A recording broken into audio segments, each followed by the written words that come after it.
안녕하세요. 해주가 진행의 박진영입니다. 저희 해주가는요, 해외 선물, 주식, 가상화폐를 모두 아우르는 프로그램입니다.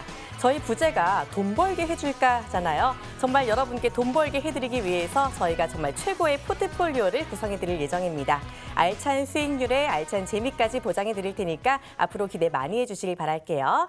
자, 지금 이 시간 전문가들의 도움을 직접 받아서 리얼한 수익률을 공개하게 될 두 분부터 모셔보도록 하겠습니다. 지금 이 자리에 최효진 투자자 그리고 장송미 투자자 나와 계십니다. 두 분 어서 오세요. 안녕하세요. 네, 반갑습니다. 저희 지난주 금요일에 보고 좀 오랜만에 뵙는데요. 네. 그렇죠? 자, 반갑습니다. 자, 오늘이요. 또 해주가 포트 구성 첫날이니만큼 두 분께서 이제 앞으로 전문가가 제시하는 종목 중에 내 스타일에 맞는 종목을 만나서 좀 포트를 운영해 나갈 예정인데요. 자, 저희가 지난 금요일에 이야기를 좀 많이 나누긴 했잖아요. 근데 이 시간 한 번 더 나의 투자 성향과 투자 성향 그 원칙을 좀 짚어보고 가도록 할게요. 네. 자, 먼저 최효진 투자자님 투자 성향과 원칙 좀 소개해 주시죠. 네, 저는 좀 단기적인 투자 성향을 가지고 있는데요. 일단은 뭐 비중적으로 먼저 말씀드리면 저는 이제 단기적으로는 20% 정도, 그리고 중기는 40%, 장기는 20%, 그리고 현금 보유는 늘 20% 정도 가지고 가고 있고, 차트상으로 봤을 때는 좀 이제 상승장에서 눌림 구간이 잠깐 있다가 다시 고개를 드는 그런 종목들 위주로 많이 가져가고 있고요. 이번에 보통은 이제 가상화폐랑 주식을 뭐 보통 포트에 많이 들고 가는데 해산물은 좀 처음이라서 해주가를 통해서 같이 세 가지를 좀 넣어가지고 잘 운용을 해보려고 합니다. 네, 정말 수익률에 대한 각오가 대단합니다. 레빗 투자자다운 선택 좀 더 기대해 보도록 할게요. 장송미 투자자님도 원칙과 투자 성향 소개해 주시죠. 네, 전 터틀 투자자고요. 장송미입니다.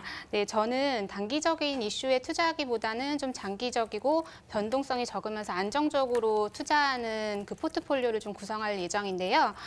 기업 가치 대비해서 저평가되어 있거나 아니면 저점 매수로 턴어라운드가 가능한 종목들을 좀 담을 예정이고요. 변동성이나 리스크가 예상되는 해외 선물이나 그리고 가상화폐 부분은 제가 좀 감내할 수 있는 범위 내에서 포트폴리오를 구성할 예정입니다. 네, 앞으로 안정적인 투자 어떻게 포트를 좀 짜갈지 기대 더 해보도록 하겠습니다. 자, 두 투자자의 종목 선택과 수익률을 비교해보는 게 우리 해주가의 키포인트이자 재미라고 볼 수 있을 텐데요. 자, 이제 우리 시청자분들도 내가 어떤 분과 조금 더 성향이 비슷한지 생각하시고 그분의 포트 조금 더 집중해보는 시간 가져보면 좋겠습니다. 자, 본격적으로 시작하기에 앞서서 해주가의 진행 룰부터 짚어보고 갈게요. 해주가 포트폴리오 진행 방식입니다. 최유진 레빗 투자자, 장송미 터틀 투자자 두 분이 참여하고요. 주식, 해외 선물, 가상화폐 각 분야에서 종목을 선택해 포트폴리오에 편입합니다. 분야당 1,000만 원으로 트레이딩을 시작하고요. 주식시장 마감 시간인 3시 30분을 기준으로 누적 수익금을 산출합니다. 두 투자자가 앞으로 어떤 수익률 내게 될지 많은 관심 부탁드릴게요.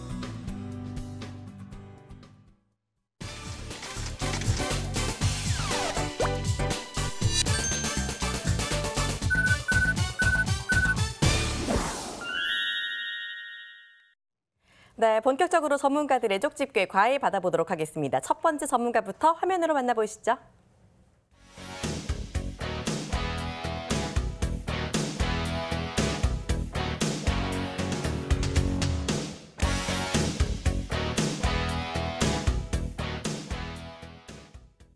네, 오늘 해외 선물은 이분이 책임지십니다. 익숙한 얼굴이죠. 여의도변 프로 전문가와 함께합니다. 어서 오세요. 네, 안녕하세요. 네, 반갑습니다.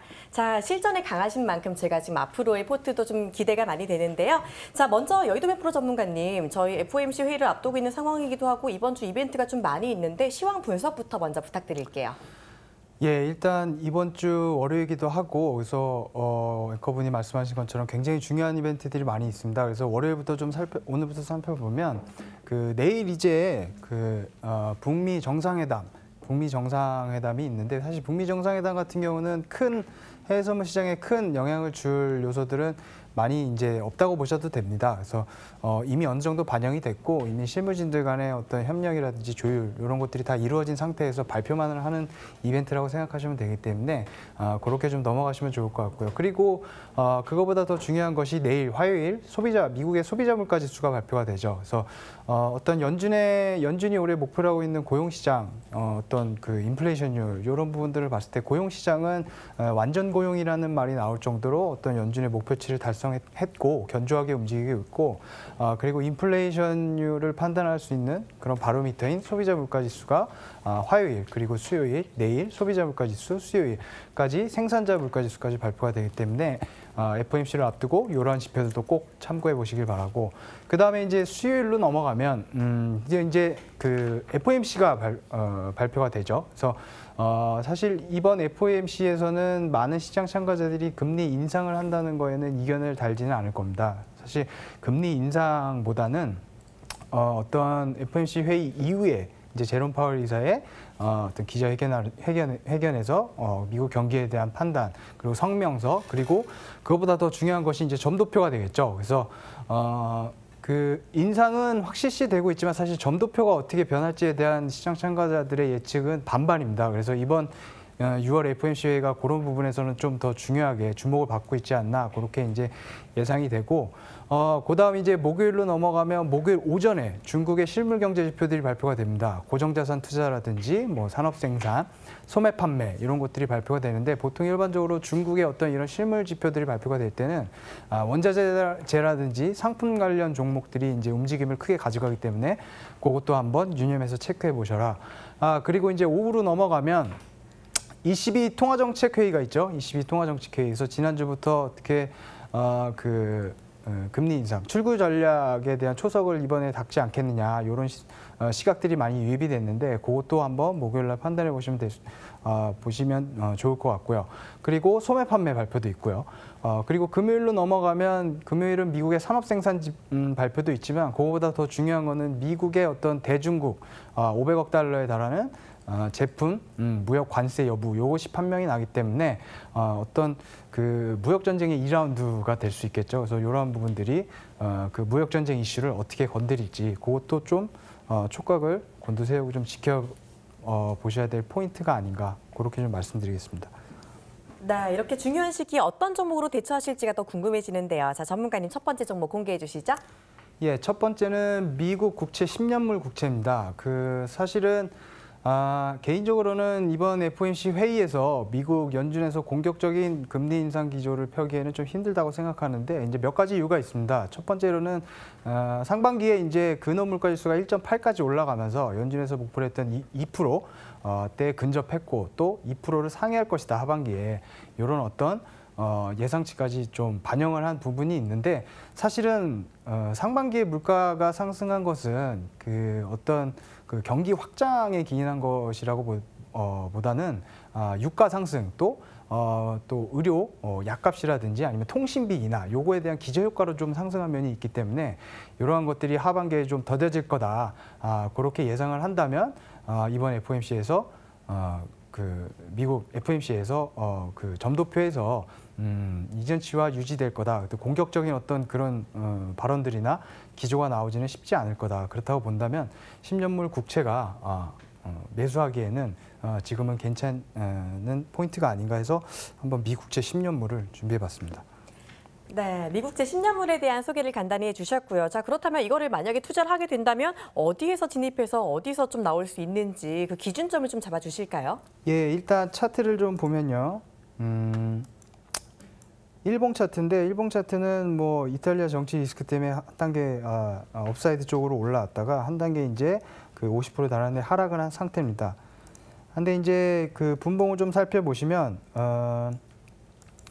그 이쪽 지지선 상단 지지선을 지지할 가능성이 높고요. 그래서 지지 부근도 11824 정도로 잡으시고 매수 추천을 드리고 위쪽으로는 전고점 부근 그거 넘어서 120.19 요까지 상승 업사이드가 열려 있지 않나 그렇게 좀 드리고 싶어서 포지션은 매수 그리고 지지가는 118.24 그리고 저항가는 120.09에서 19 요 09 윗선 그래서 09 정도로 잡으시면 될 것 같습니다. 그래서 매수를 추천드리겠습니다.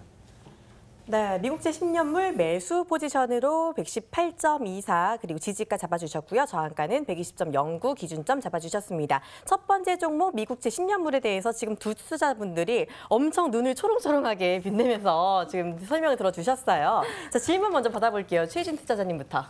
네, 저는 사실 네. 미국 국채하면은 뭐 2년물도 있고 10년물도 있고 한데 해외 선물할 때 이제 뭐 10년물을 선호하시는 뭐 특별한 뭐 이유라든지 그런 게 있으신지.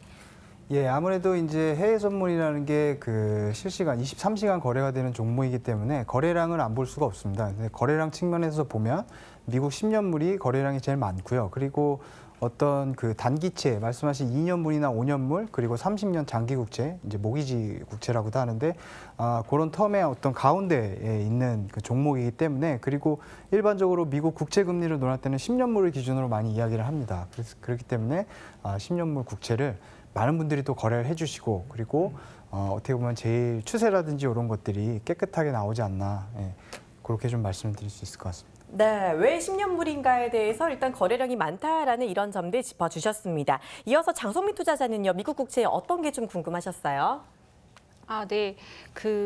미국 국채가 다른 해외 선물과 다르게 가지고 있는 특징이 있는지 궁금합니다. 예, 미국 국채는 보통 이제 시장에 상장된 종목들 중에 안전자산으로 분류가 되죠. 뭐 다른 대표적인 안전자산은 N이라든지 골드가 있는데 그와 마찬가지로 이제 미국 10년 국채는 안전자산으로 분류가 되는데 그 투자자분들이 잘못 알고 계신 게 안전자산이라고 해서 안전하지는 않습니다. 그러니까 안전자산이라고 해서 그 종목에 가지는 변동성 자체가 낮다는 걸 의미하는 않고요. 다만 이제 어떤 미국의 통화 정책이라든지 재정 정책 이런 거에 따라서 큰 방향을 결정하는 그런 특징이 있기 때문에 추세가 한번 형성되면 그 추세로 좀 가는 기간이 좀 길다, 다른 종목보다는. 그래서 그렇게 좀 그 생각을 하시고 거래를 하시면 도움이 많이 되실 거라 생각합니다. 네, 어떻게 보면 좀 어려울 수 있는 미국채에 대한 궁금증까지 풀어봤습니다. 이어서 두 번째 종목도 바로 만나볼게요. 어떤 종목 가지고 오셨나요? 예, 두 번째 종목은 이제 골드를 제가 가지고 나와봤는데요. 일단은 골드는 기술적으로 한번 접근해 보겠습니다. 그래서 일봉을 보시면 지금 얘가 일봉인데 지금 5월 중순부터 현재 6월 중순이죠. 중순까지 큰 추세 없이 옆으로 횡보를 이루고 있고 박스권을 이루고 있습니다. 크게 잡으면 1305부터 1287, 1290선까지 크게 이제 옆으로 횡보를 보이고 있는데 한 달 정도 골드가 이 정도 옆으로 박스권을 유지한 채 추세 없이 나왔다고 하면은 얘는 이제 조만간에 위쪽이든 아래쪽이든 추세를 그릴 확률이 높다고 생각합니다. 그래서 얘를 저도 이제 주식 있게 보고 있는데 기술적으로 보면 이평선 위쪽에 지금 시세가 1300 위쪽에서 형성되고 있기 때문에 매수 의견을 드릴 텐데 분봉으로 조금 더 말씀드려보면 이 1295 그리고 1294선이 한 달 동안 지켜졌던 어떻게 제가 이제 생명선이라고 많이 이제 최근에 많이 불렀는데 엄청나게 지지를 많이 받은 부분입니다. 그래서 이 위쪽에서는 매수 우위가 좀 유리할 것으로 보이고 이제 기본적 분석으로 넘어가면 사실은 달러 강세가 좀 주춤한다고 하면 이번 FOMC를 계기로 주춤한다고 하면 어떤 그 상품에도 속하는 골드와 같은 경우는 이제 상승 요인을 작용할 수 있고 달러 말고 이제 유로화 쪽으로 보면 유로화 같은 경우는 이제 저번 주를 기점으로 해서 이번 주 통화정책회의가 목요일 날 예정이 돼 있습니다만 어떤 이번 그 22 통화정책회의에서 그 출구 전략의 초석을 닦을 것으로 지금 시장 참가들이 많이 바라보고 있습니다. 그리고 그러한 것들은 어느 정도 반영을 하고 있고요. 그리고 워낙에 지금 유럽 경기에 대한 시장 참가자들이 기대치가 낮기 때문에 독일이라든지 이런 그 주요 국가들의 경제 지표들이 돌아 나오는 모습들을 보면 충분히 달러 외에 유로 상승 요인으로 인해서 달러 하락 요인 반대로 또 골드 입장에서는 상승 요인으로 작용할 여지가 있다. 그리고 한 가지 더 말씀드리면 금요일 날 이제 미국에서 대중국 무역 대중국 500억 달러에 달하는 제품 관세 부과 여부가 있죠. 그래서 금요일까지 이런 이벤트들이 있기 때문에 그 전까지는 미국 10년 국채가 안전자산이라고 한다면 밑에 쪽으로 크게 빠질 일은 없지 않나. 그래서 이제 골드죠. 예, 골드는 그런 관점에서 이제 매수 추천을 드리고 골드 같은 경우는 현재 매수하셔서 말씀드린 1295선, 1296선을 지지선으로 삼으시고 위쪽으로는 1320선까지도 열려 있다. 예, 그렇게 좀 말씀드리고 싶습니다. 네, 골드 여러 모멘텀으로 추세를 좀 그릴 거다라고 예상해 주시면서 매수 포지션 의견 주셨고요. 지지선은 1294에서 5포인트 정도 잡아주셨고 저항가로는 1320까지 바라본다라는 이야기 주셨습니다. 자, 역시 질문 타임 가져보도록 할게요. 최유진 투자자님, 지금 골똘하게 뭘 고민하시는 것 같은데 질문 바로 해주시죠. 네, 사실 저는 이제 강남 사모님들 주변에서 추천을 많이 이제 드릴 때 KRX 이제 금 현물로 골드바 뭐 1kg 가직 이런 걸 많이 했었거든요. 근데 아까도 최근 이제 차트를 보면 금이 되게 좀 지지부진하게 이제 움직이다가 차트상으로는 이제 다시 매수세로 가는 상승장으로 가는 걸로 이제 말씀해 주셨는데 그 선물이랑 뭐 금 현물이랑 비교를 해보자면은 제가 사모님들께 어떻게 이제 좀 설득을 해서 뭐 더 이점이 있다든지 매력이 있다든지 말씀드리면 좋을까요? 예, 이제 크게 두 가지 정도가 차이가 있는데 현물 같은 경우는 매수밖에 안 되죠. 하지만 이제 해외 선물의 가장 큰 장점인 금 선물 같은 경우는 매수 양쪽 양방향 투자가 가능하다는 점이 가장 큰 차이점이고요. 그리고 두 번째로는 현물보다 선물이 어떤 국제 금, 그러니까 금 가격에 대한 그 피드백이 훨씬 빠르게 옵니다. 그렇기 때문에 투자를 생각하시는 분이라면 현물을 가지고 계시는 것보다는 선물을 가지고 투자하시는 것이 레버리지를 이용하시기에도 상당히 좋고, 그리고 투자 수익률을 내가 빠르게 피드백 받고 싶으신 분들은 금 선물이 훨씬 유리하다, 그렇게 말씀을 드릴 수 있을 것 같습니다. 네, 금선물의 장점 들어봤고요. 좀 생각 잘 해주시는 게 좋겠고요. 장송민 투자자는 종목 설명 열심히 들으시는 것 같던데 네. 어떤 게 지금 궁금하신가요? 네. 일반적인 금 투자라고 하면 안전 자산에 이제 투자하는 걸로 일반인들은 다 알고 있는데요. 뭐 금 선물도 해외 선물 중에서는 안전한 자산 투자라고 말씀을 하셨는데 어떻게 안전한 투자라고 생각을 할 수 있는 건지 좀 위험하다라고 사실은 생각이 들거든요. 그 부분에 대해서 좀 설명 부탁드립니다.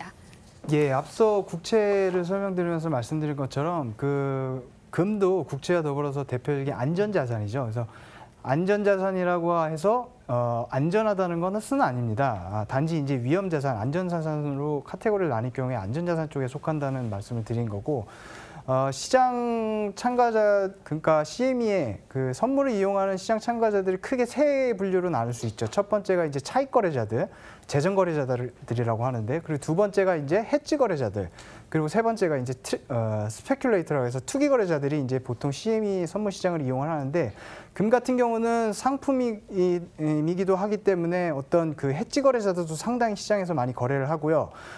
그 외에 어떤 투기 거래 자금도 많이 들어옵니다. 그렇기 때문에 이렇게 안전하다고만은 말씀을 못 드릴 수 있고, 다만 이제 전략 자체를 안전하게 가져가시는 것이 골드를 투자하는 데 있어서 좀 더 현명한 방법이 아닌가, 그렇게 좀 말씀드릴 수 있을 것 같아요. 네, 이렇게 질문에 대한 답변까지 속 시원하게 들어봤습니다. 이제 선택의 시간만이 남았는데요. 첫 번째 종목 편입이죠. 자, 두 분 종목 정하셨나요? 네, 바로 적어주시죠. 적어주세요. 지금 좀 주저하시는 것 같기도 하고요. 시원시원하게 써내리시는 분도 계시는 것 같고. 좋아요. 열심히 적고 계십니다. 뭐라고 적는지 정말 궁금하죠. 웃으면서 적어주시는데요. 자, 다 적으신 것 같아요. 종목 바로 공개해도 되겠습니까? 자, 칠판 들 준비해 주시고요. 종목 공개를 해보도록 하겠습니다. 하나, 둘, 셋, 공개해 주세요.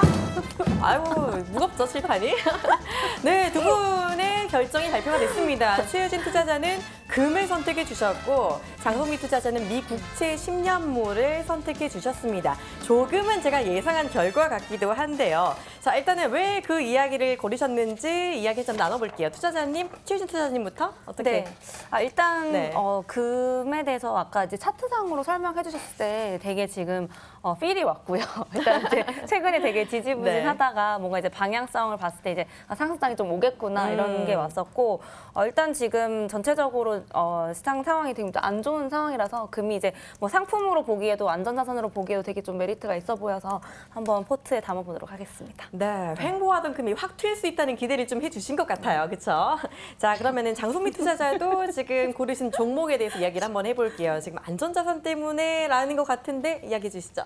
네, 금리 인상 같은 경우는 어느 정도 뭐 변동성이 크지 않게 예상되어 있는 뭐 상황이라고 생각이 들고요.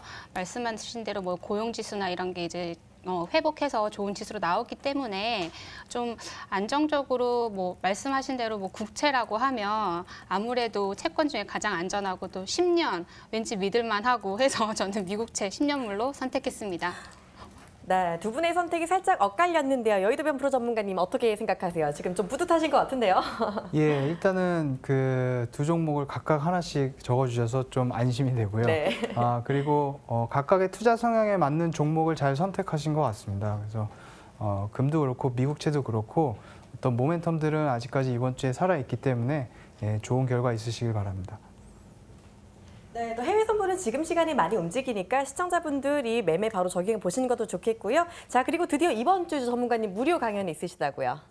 예, 이번 주 6월 16일 토요일 부산 디자인센터에서 2시부터 5시까지 무료 강연회가 있습니다. 그래서 시간이 되시는 분은 꼭 참석하셔서 좋은 정보를 많이 얻어가시길 바랍니다. 네, 강연회까지 많은 관심 부탁드립니다. 오늘 고맙습니다.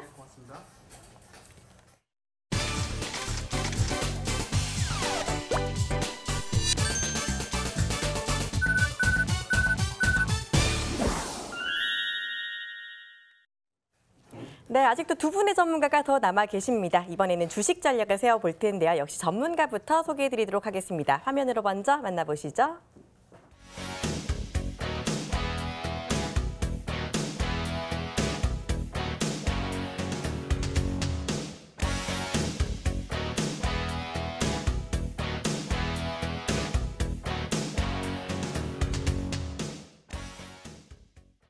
네, 가장 익숙한 분야기도 하죠. 주식에 대한 전략 세워주실 분 하나금융투자의 한동엽 팀장부터 만나보겠습니다. 안녕하세요. 네, 안녕하세요. 반갑습니다. 네, 반갑습니다. 네.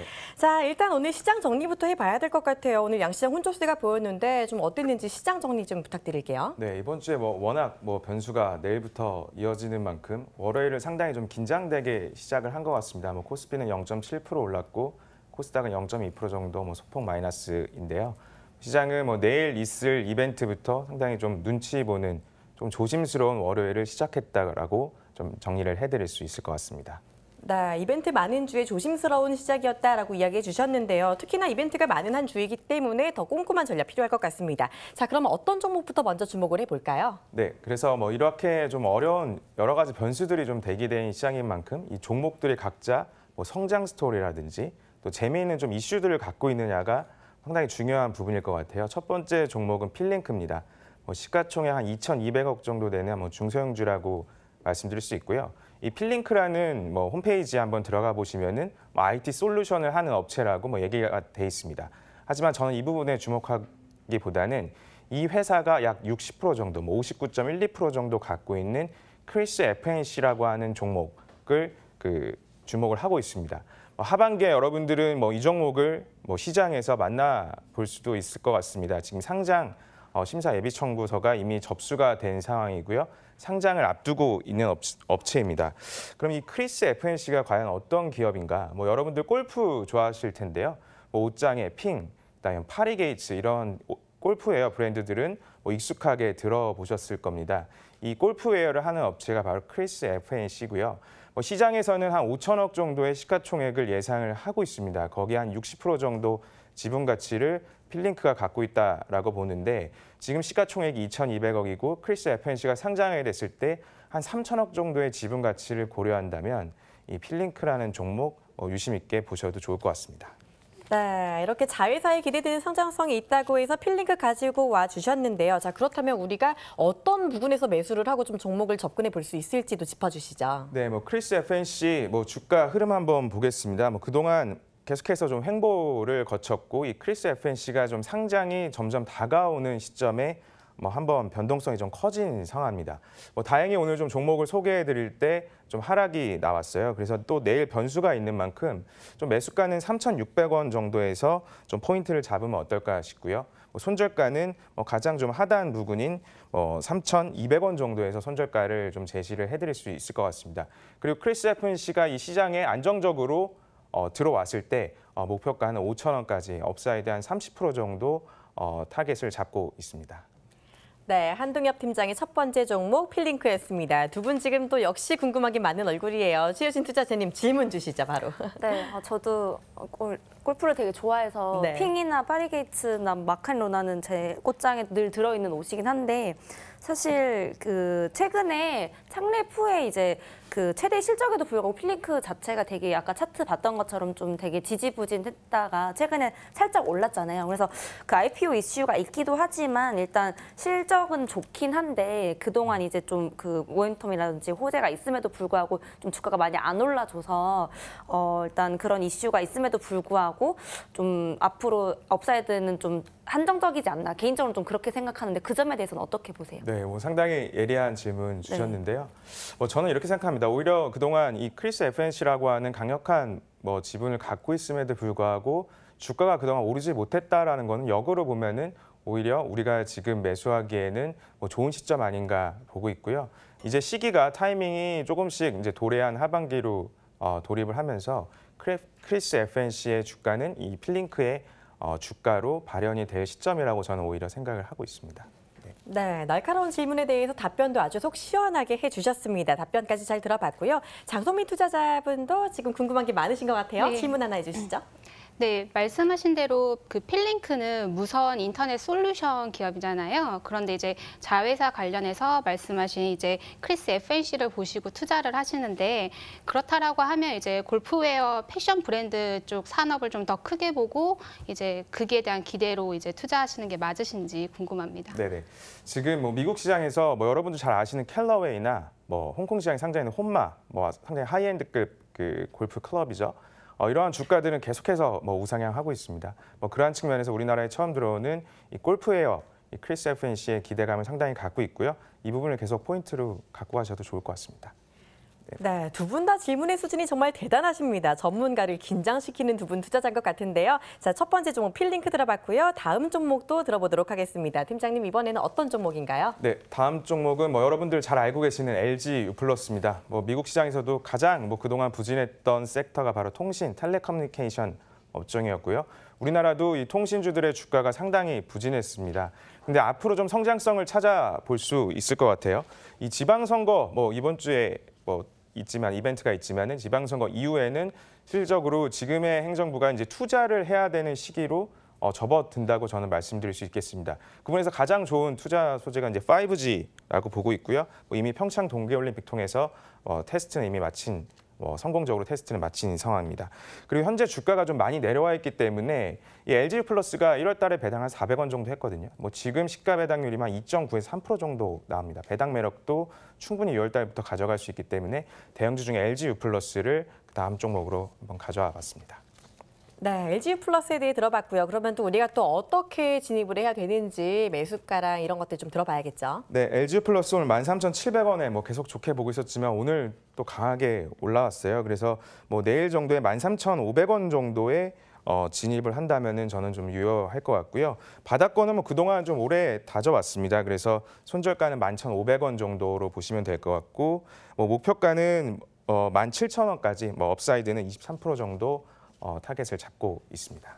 네, 또 다른 성격의 종목 두 번째 LG U 플러스 들어봤습니다. 두 분 열정적으로 듣는 게 정말 시험 기간 같아요.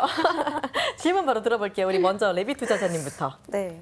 일단 이동통신사 3사가 있잖아요. SK라든지 뭐 KT나 이렇게 있는데 그 3사랑 비교해서 이제 LG U 플러스만 이제 좀 이렇게 추천해 주신 이유, 그러니까 5G에서 크게 좀 수혜를 본다고 생각하는 특별한 이유가 있으신지. 뭐 우선은 LG U 플러스 같은 경우 예전에 항상 뭐 우리의 고정관념은 뭐 서드 티어, 뭐 2, 3위 사업자라고 좀 보여졌는데 이제는 아닌 것 같아요. LG U 플러스가 지금 공급하고 있는 뭐 U 플러스 프로야구라든지 뭐 유플릭스 이런 컨텐츠들의 저는 가능성을 좀 보고 있고요. 뭐 배당 매력 아까도 말씀드렸지만은 뭐 3% 정도 지금 뭐 시가 배당률로 나올 수 있기 때문에 저는 LG U 플러스가 좀 탑 티어로 갈 수 있는 여력은 앞으로 더 있지 않을까라 그래서 LG 플러스를 좀 골라봤습니다. 네. 그리고 또 저는 이제 네. 그 약간 개미래요. 레빗 투자자여가지고 그 약간 좀 성향이 약간 스몰캡을 좀 좋아하는 편이거든요. 그래서 이제 KMW라든지 뭐 에이스테크 같은 경우는 개인적으로 5G에 굉장히 관심이 많아서 투자를 하고 네. 있는데 일단 LGU 플러스랑 뭐 KMW를 좀 비교를 해서 보신다고 하면 그래도 LGU 플러스를 강하게 추천하신 네, 뭐 편인가요? 상당히 그 통신 업종에 대해서 해박한 지식을 갖고 계신 것 같은데요. KMW 뭐 저도 좋아하는 뭐 종목 장비업 통신 장비 업체 중에 하나입니다. 근데 KMW는 지금 좀 고가 부근에 있고요. 우선 지금 대장주 통신 대장주들이 뭐 미국도 그렇고 우리나라도 바닥에서 돌리고 있는 모습이기 때문에 뭐 이번 기회에는 이번 타이밍에는 통신 대장주를 대형주를 잡아보시는 게 조금 더 밑에서 잡을 수 있는 좀 기회로 좀 판단이 됩니다. 네, 예리한 질문에 답변까지 아주 속 시원하게 들었습니다. 통신주에는 대형주를 좀 잡아보자라는 이야기 들어봤고요. 자, 장성민 투자자는 LGU 플러스 어떠세요? 네. 그 말씀하신 대로 차트를 보면 통신주가 올 한 해 들어서도 좀 낙폭이 컸었고, 그리고 지방선거 이후에 이제 그 5G 산업에 대해서 아무래도 활성화가 되고 이슈가 돼서 어느 정도 주가에 좀 긍정적 영향을 미칠 걸로 예상이 되기는 하는데요. 최근 며칠간 이제 뭐 지방선거를 앞둬서 그런지 좀 단기적으로 많이 올랐잖아요. 네. 물론 장기적 관점에서 투자를 하시는 거겠지만 좀 단기적으로 가격 변동이 예상되진 않는지 궁금합니다. 사실 뭐 바닥에서 뭐 통신주들이 상당히 빨리 올라왔어요. 뭐 미국도 마찬가지고요. 그만큼 시장에서는 이런 컨센이 있는 것 같아요. 좋은데 좀 많이 빠져 있다. 그래서 이제는 좀 편하게 담을 수 있는 뭐 영역 아닌가 이렇게 좀 인식을 하고 있는 것 같고요. 그래서 이제 LG 플러스나 이 통신 업종에 대해서는 바닥에서 좀 접근을 좀 편하게 할 수 있는 기회로 투자자분들 생각하셔도 좋을 것 같습니다. 네, 이렇게 다양한 이야기까지 질문 시간까지 가져봤습니다. 이제 선택만이 남아 있는데요. 열정적으로 두 분이 질문해 주신 만큼 어떤 종목 고르실지 더 궁금한 것 같아요. 두 분 벌써 지금 적어주시는 것 같은데요. 지금 적어주시죠. 너무 기뻐하시는데. 좋습니다. 자, 준비됐으면은 이제 들어보도록 하겠습니다. 준비되셨나요? 하나, 둘, 셋. 들어주시죠. 너무 의외의 선택이 나왔죠, 지금. 터틀 투자자분이 필링크. 이거 떨어뜨리시면 안 돼요. 네, 레빗 투자자분이 지금 LGU 플러스 주셨습니다. 저는 지금 정반대로 생각을 했거든요. 아무래도 급등주인 만큼 필링크를 레빗 투자자가 선택을 하고 반대로 좀 묵직한 통신 대형주를 터틀 투자자가 선택할 줄 알았는데 약간 반대가 됐어요. 최혜진 투자자님, 왜 그거 선택하셨나요? 네, 반전 매력이죠. 네, 반전 매력이 있다. 네. 맞습니다. 네. 그럼 삶이가 그렇죠. 일단 네. 사실 뭐 선택한 이유로는요. 일단 LGU 플러스 같은 경우는 일단 사실 목표가 자체가 좀 제가 생각한 것보다는 좀 높긴 하지만 그거는 중간중간에 잘 모니터링이라든지 관리를 해주실 것 같고요. 일단 KMW는 제가 개인적으로 투자를 하고 있었던 건데 좀 많이 올랐어가지고 지금 이제 좀 상대적으로 저평가되어 있는 LGU 플러스가 들어가기 괜찮을 것 같다고 생각을 해서 좀 노려보고 가즈아 이렇게 써서 선택을 해봤습니다. 네, 가지아 적어주셨습니다. 저평가된 종목이라 매력을 느꼈다라고 해주셨는데요. 더 궁금한 게 저는 지금 장성민 투자자님이에요. 안정적인 거 좋아하신다고 하셨는데 지금 확 뭐가 끌리신 것 같아요. 어디서 지금 뭐 끌리신 건지. 네. 제가 그 필링크 설명해 주실 때 이제 자회사인 크리스 FNC에 좀 제가 주목을 한 것 같아요. 이제 골프웨어 패션 브랜드를 이제 만드는 회사인데 최근 들어서 이제 골프가 좀 대중화가 되고 젊은 층들이 좀 선호를 하고 있는데요. 저도 좀 얼마 전부터 이제 골프를 좀 열심히 하면서 머리도 올리고 필드를 나가게 됐는데 뭐 실력도 물론 중요하지만 실력보다는 어떤 옷을 입고 가는가가 더 신경이 쓰이더라고요, 개인적으로. 네, 그래서 아무래도 뭐 골프층들이 늘어나면서 아무래도 패션에 대한 관심들은 더 많아질 거라고 생각이 들어서 그리고 영업이익도 굉장히 많이 늘어난 걸로 알고 있어요. 그래서 향후 뭐 PER도 좀 낮은 편인 것 같고 해서 좀 향후 기대되는 기업이 아닌가라고 해서 선택했습니다. 네, 투자할 때 내가 좋아하는 분야의 종목을 고르는 것도 참 중요한 것 같아요. 두 분의 선택 잘 봤고요. 자, 팀장님 한 종목씩 일단 두 분을 다 만족시키신 것 같아요. 어떠신가요? 네. 뭐 저렇게 지금 리플 골프는 패션 뭐 이렇게 달아주신 게 정답인 것 같습니다. 지금 골프 산업의 트렌드는 퍼블릭화와 바로 패션, 젊어진다라는 건데요. 그 부분을 정확히 좀 짚어주신 것 같고요. 또 저렇게 가즈아 저렇게 또 달아주셔서 감사드립니다. 앞으로 이 추이들은 방송 통해서 치밀하게 좀 업데이트 해드릴 수 있도록 하겠습니다. 네, 앞으로 이 팀장님이 제시하신 두 종목 잘 지켜보도록 하겠습니다. 오늘 말씀 고맙습니다. 네, 감사합니다.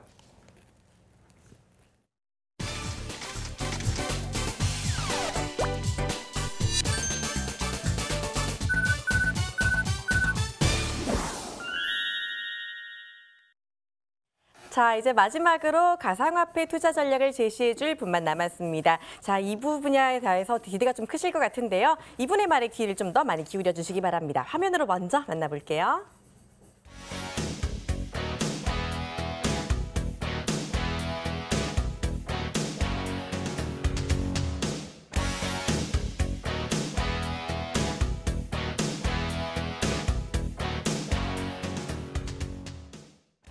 네, 가상화폐 투자를 맡아주실 분입니다. 지금 이 시간 서성민 전문가와 함께합니다. 어서 오세요. 네, 안녕하세요. 네, 반갑습니다. 지난번에 그 화상으로만 보니까 더 반가운데요. 네. 자, 일단은 오늘 시장 얘기를 해보자면요. 오늘 좀 많이 힘들었을 것 같아요. 좀 악재가 있었죠. 네, 간단하게 악재가- 네, 설명 부탁드릴게요. 네, 그 가상화폐 시장에 어제부터 해가지고 악재가 조금 많이 터졌습니다. 그래서 어제부터 터진 악재들을 정리해드리자면 크게 두 가지 정도로 볼 수가 있겠는데요. 첫 번째 악재는 우리나라 가상화폐 거래소 중에 코인레일이라는 가상화폐가 해킹을 당했습니다. 그래서 그 피해액이 지금 추산된 금액만 400억 정도가 돼서 최근까지 국내에 있었던 그 어떤 해킹 사태보다 가장 큰 규모이기 때문에 개인 투자자분들의 큰 손실 자체가 우려가 되는 부분이고요. 그런 부분이 시장 전체에 악영향을 미치면서 가상화폐의 투자 심리를 완전히 끌어내렸다 이렇게 보시면 될 것 같습니다. 그래서 어제 오늘 해가지고 거의 모든 가상화폐들이 10% 이상의 하락폭을 보여주고 있는 끔찍한 하루가 됐다 이렇게 정리를 해드릴 수가 있겠고 거기에다가 미국 당국에서는 지금 대규모 거래소 4대 거래소에 대해서 가격 조작 의혹으로 지금 조사를 들어갔다라는 소식이 또한 가상화폐 시장에 찬물을 끼얹는 실정입니다. 그래서 지금 보시면 아시겠지만 가상화폐 같은 경우에 오늘 제가 과연 어떤 종목을 들고 나와야 되나 하는 고민을 되게 많이 하게 할 만큼 시장이 안 좋은 흐름을 보였다. 이렇게 정리를 해드릴 수가 있겠습니다. 네, 이렇게 악재가 터져서 종목들이 좀 많이 내렸는데 이런 상황에서 그러면 가상화폐 어떻게 대처하는 게 좋을지 알아볼게요. 먼저 첫 번째 종목 전략부터 주시죠. 자, 일단은 제가 종목을 말씀드리기 앞서서 제가 먼저 말씀을 드릴 부분은 뭐냐면 가상화폐 관련된 투자를 하실 때도 주의하셔야 될 부분이 가상화폐도 주식이랑 똑같습니다. 주식 여러분들이 판단을 하실 때 어떤 주식인지를 기본적 분석을 통해서 고르시고 그다음에 시점과 적절한 매수가를 차트를 통해서 기술적 분석을 통해서 선정을 하시는데요. 가상화폐도 마찬가지로 차트만 보실 게 아니라 뉴스만 보실 게 아니라 그 종목 자체에 대한 그 기술력에 대해서 검증을 하시는 그러한 부분이 필요하다라는 게 제 관점입니다. 그래서 제가 오늘 설명드리는 두 종목은 일단은 기술력 부분에서 인정을 받은 부분이 어느 정도 있다라는 부분 설명드리도록 하겠고요. 그 첫 번째 종목은 리플이라는 종목입니다. 지금 가격적인 부분에서 먼저 봤을 때 자, 일단 차트상으로 먼저 보시면 차트상에서 접근 가능한 가격대라는 걸 확인을 하실 수가 있는데 볼린저 밴드 하단에서의 지지를 일봉상 받고 있는 모습을 확인하실 수가 있고요. 이 볼린저 밴드의 의미에 대해서는 주식하시는 분들은 다 아시기 때문에 나중에 추가적인 설명을 드리겠고 일단 이런 부분에서 일단 리플을 공략 가능한 가격에 와 있다 이렇게 설명을 드릴 수가 있겠고요. 그리고 리플의 기술적인 부분을 설명드리도록 하겠습니다. 우리가 투자자분들께서 가장 고민하시는 부분이 뭐냐면 가상화폐의 정체를 도대체 모르겠다. 이 쓰임새가 뭔지 도대체 모르겠다라는 분들이 상당히 많이 계십니다. 근데 리플 같은 경우에는 그 쓰임새 자체에 대해서 상당히 명확한 부분이 있고 그렇기 때문에 상용화 가능성이 가장 높은 가상화폐 중에 하나다. 이렇게 정리를 해드릴 수가 있겠습니다. 원래 리플은 리플렛이라고 해가지고 은행 간의 국제 송금 시스템에 쓰이려고 만들어진 가상화폐입니다. 그렇기 때문에 지금 파트너사만 하더라도 기존의 75개사의 국제 대형 금융사들과 지금 추가된 20개 정도의 금융사들을 포함해서 거의 100개 정도의 파트너사를 가지고 있고요. 여러분들이 잘 아시는 스탠다드 차타드 은행이라든가 UBS와 같은 대형 금융사들이 포함되어 있다는 점에서 봤을 때 이 프로젝트의 성공 가능성이 상당히 높은 부분에 있다. 그리고 상용화가 어느 정도 가시화된 부분이 있다. 이렇게 설명을 드리도록 하겠습니다. 그러한 부분에서 봤을 때 리플 충분히 공략 가능한 가상화폐가 되겠다 설명을 드리도록 하겠습니다. 네, 어떤 종목 등장할지 정말 궁금했는데 대망의 첫 종목 바로 리플이었습니다. 좀 많이 들어보셨을 거예요. 유명한 종목이기도 하니까. 자, 그냥 이슈성 화폐라기보다 실제 유용하다라고 해주셨는데 그렇다면 우리가 그 리플 어떻게 접근하는지가 더 중요할 것 같아요. 네, 차트를 보시면서 가격 전략을 제시해 드리도록 하겠습니다. 리플 같은 경우에는 최근 4월 달 정도에 400원대 주가를 찍어준 다음에 거의 1000원대까지 급상승을 했다가 다시 꺾인 부분이 있습니다. 근데 이번에도 악재를 통해서 600원대까지 초반까지 하락을 하는 모습을 보이겠고요. 지금 제가 아까 말씀드렸다시피 볼린저 밴드 하단선은 지지를 해주는 모습을 보이기 때문에 620원에 공략가를 제시를 해드리도록 하겠고 이렇게 봤을 때 단기 목표가를 780원까지는 상승 가능하다라는 판단이 듭니다. 그래서 780원 목표가를 제시해드리도록 하겠고요.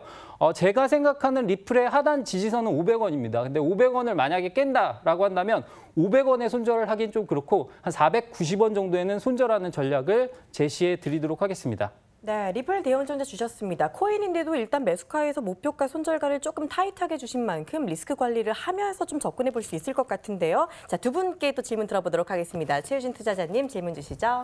네, 사실 저도 리플에 대해서는 이제 기술적인 면이라든지 이런 여러 가지 이제 은행이라든지 금융사가 참여한 프로젝트여가지고 굉장히 좋게 보고 있어서 작년에 이제 좀 장기 투자를 통해서 많은 수익을 봤거든요. 근데 네. 이제 제가 원칙이 좀 한 번 수익을 봤던 종목은 다시 들어가는 걸 이제 꺼려하는 게 좀 있어가지고 최근에 또 되게 좀 전체적인 시장 상황이라든지 이런 게 너무 안 좋다 보니까 아무리 이런 기술력이라든지 이런 게 좋긴 하지만 상용화 가능성이 높아져도 지금 진입이 좀 애매하지 않냐 그런 부분에 대해서는 어떻게 좀 해석을 해주실래요? 진입이 애매하다고 생각하실 수가 있는 게 지금 시장 상황이 워낙 불안하잖아요. 네. 근데 생각을 해보시면 지금 리플의 가격은 일단 600원대 하단 부분에서는 상당히 강력한 지지를 보여주고 있습니다. 그리고 최근에 보시면 아시겠지만 리플이 하락하면서 거래량이 싹 줄은 모습이에요. 왜냐하면 이제는 투매 물량이 나올래야 나올 수가 없는 국면에 있습니다. 그렇기 때문에 저는 리플이 지금 공략 가능한 바로 그 시점이다라고 생각을 하고요.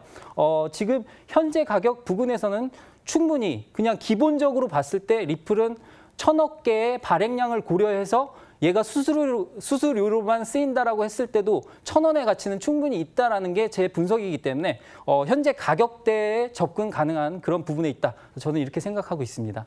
네, 리플 지금이 접근 적기다라고 해주셨습니다. 악재가 기회가 또 될 수 있다는 점을 봤을 때 좀 더 고려해 볼 만한 종목이 아닌가 싶고요. 자, 그리고 장송민 투자자는 터틀 투자자인 만큼 네. 아무래도 심적 벽이 조금 더 높지 않을까 싶어요. 어떠세요? 네, 아주 높습니다. 네, 제가 코인 관련 찾아보니까 리플에 또 속았다라는 말이 있더라고요. 네. 예, 그 부분에 대해서는 어떻게 생각하세요? 리플이 우리나라에서 거래량이 가장 많은 종목 중에 하나입니다. 그러다 보니까 리플이 빠지면 사람들이 사고 리플이 빠지면 사람들이 사고 이런 행태를 반복을 했습니다. 근데 리플이 가장 많이 올랐을 때가 4,000원대였거든요. 지금 가격 보시면 아시겠지만 끔찍하게 떨어졌잖아요. 그렇기 때문에 그 계단식 하락을 하면서 사람들이 들어갔는데 또 속았네 이렇게 된 겁니다. 근데 리플에는 또 속으실 수도 있지만 서성민한테는 속으실 수 없습니다. 그렇기 때문에 저를 믿고 지금 가격대는 충분히 공략 가능한 자리다. 이렇게 설명을 드리도록 하겠습니다. 네, 자신 있는 데다 믿음 팍팍 듭니다. 잘 들어봤고요.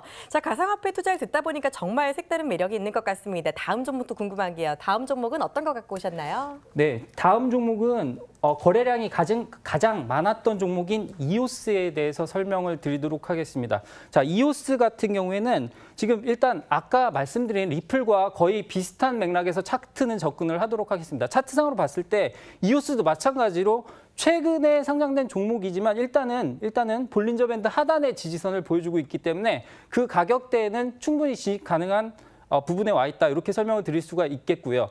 일단 기술적인 모든 지지선들을 깼을 때는 가장 믿을 만한 것은 볼린저 밴드 하단. 이 정도로 생각을 하시면 될 것 같습니다. 자, 그리고 두 번째는 일단 이오스 같은 경우에는 제3세대 코인으로서의 엄청난 입지를 다지고 있다. 이렇게 말씀을 드릴 수가 있겠고요. 특히나 CTO인 라리머 같은 경우에는 우리가 스팀이라든가 빗쉐어 같은 거를 만들어낸 그 비트코인 관련된 분야에서의 엄청난 기술자이기 때문에 이런 부분을 믿고 투자하셔도 되겠다라는 게 제 판단이고요.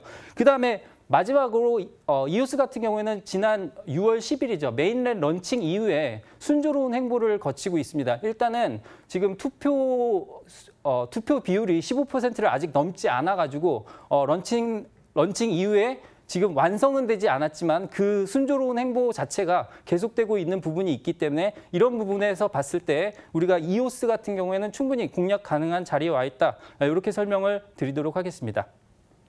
네, 이오스 일단 거래량이 가장 많은 종목이다라고 해주셨습니다. 역시 지금이 접근 적기다라고 해주셨는데요. 차트 분석 잘 들어봤는데 우리가 조금 더 구체적인 전략도 좀 들어봐야 될 것 같아요. 네, 당연히 중요한 게 가격 전략이겠죠. 네. 이오스 같은 경우는 최근에 비트코인 관련된 가상화폐 시장이 상당히 안 좋았음에도 불구하고 메인넷 런칭과 관련돼서 꾸준히 상승을 보여줬던 그런 종목입니다. 그러다가 어제 오늘 거래소 관련된 악재 때문에 빠진 부분이 있고요.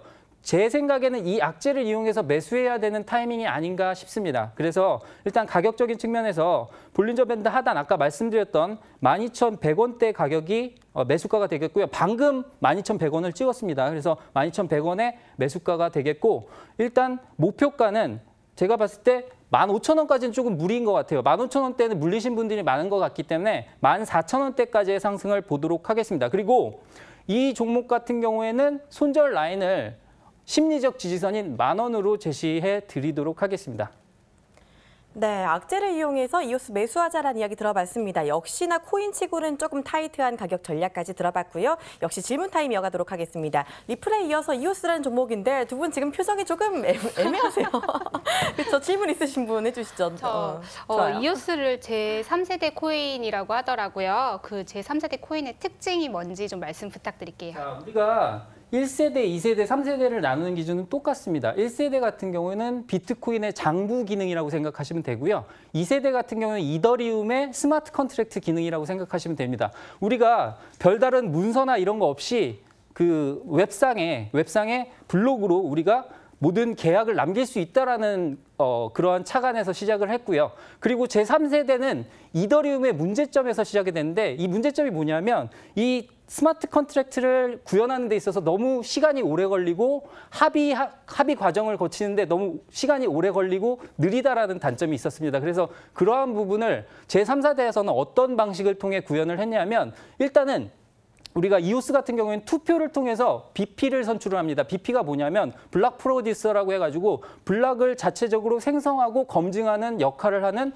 20개의 후보를 선출을 하는 겁니다. 그래서 이 20개의 후보 선출을 통해서 우리가 디지털 민주화를 구현한다라는 측면에서 제3세대의 특징을 설명드릴 수가 있겠습니다. 네, 이렇게 답변까지 들어봤습니다. 이제 가상화폐 선택 들어가 보도록 할게요. 자, 표정이 아직도 좀 애매하신 것 같은데 어떤 종목 적으신지 궁금합니다. 자, 이미 다 적으셨나요? 들으시면서 적으신 것 같아요. 어느 정도 적으셨으면 바로 확인해 볼게요. 자, 들어보겠습니다. 하나, 둘, 셋, 공개해 주세요. 이럴 수가. 그렇습니다. 현금도 종목이다. 다음 기회라고 써 있습니다. 일단은 가상화폐에 대해서 일단은 아직까지 두 분까지는 아직까지 선택을 안 해주셨는데 자, 지금 좀 착잡해 보이세요. 자, 왜 종목 선택 안 하셨는지 한 분씩 들어볼게요. 먼저 레비투자자님. 사실 저는 이제 작년까지만 해도 굉장히 좋아했는데 네. 지금 상황에서는 좀 시장 상황이 이런 만큼 현금도 종목이라고 생각을 해서 좀 다시 상황이 좋아졌을 때 지난주에 이제 그 대표님이 말씀해 주셨다시피 6월 이후에 되게 시장이 좋아질 거니까 그때 좋아졌을 때 타도 늦지 않았다고 생각을 해서 이번은 좀 넘어가도록 하겠습니다. 네, 저는 서성민 전문가님을 믿고 가고 싶었는데 어제 시장 상황이 너무 무섭더라고요. 그 해킹을 당해서 400억 원이 날아간 상황이 되니까 그래서 좀 생각해 보는 게 맞는 것 같습니다. 자, 우리 투자자님들의 선택도 존중을 합니다만 여러분들은 좋은 기회를 놓치신 것 같다라는 생각이 들어요. 이 가격은 다시 오지 않는 가격일 거라는 생각이 제 생각입니다. 네, 오늘 날이 안 좋은 것 같습니다. 일단은 이제 잘 이야기 들어봤습니다. 다음 기회에 노려보도록 하겠습니다. 자, 감사합니다. 네, 이렇게 모두 종목 선택을 마쳤습니다. 두 투자자의 다른 선택 들어봤는데요. 자, 오늘의 선택 종목 화면으로 다시 정리해 볼게요.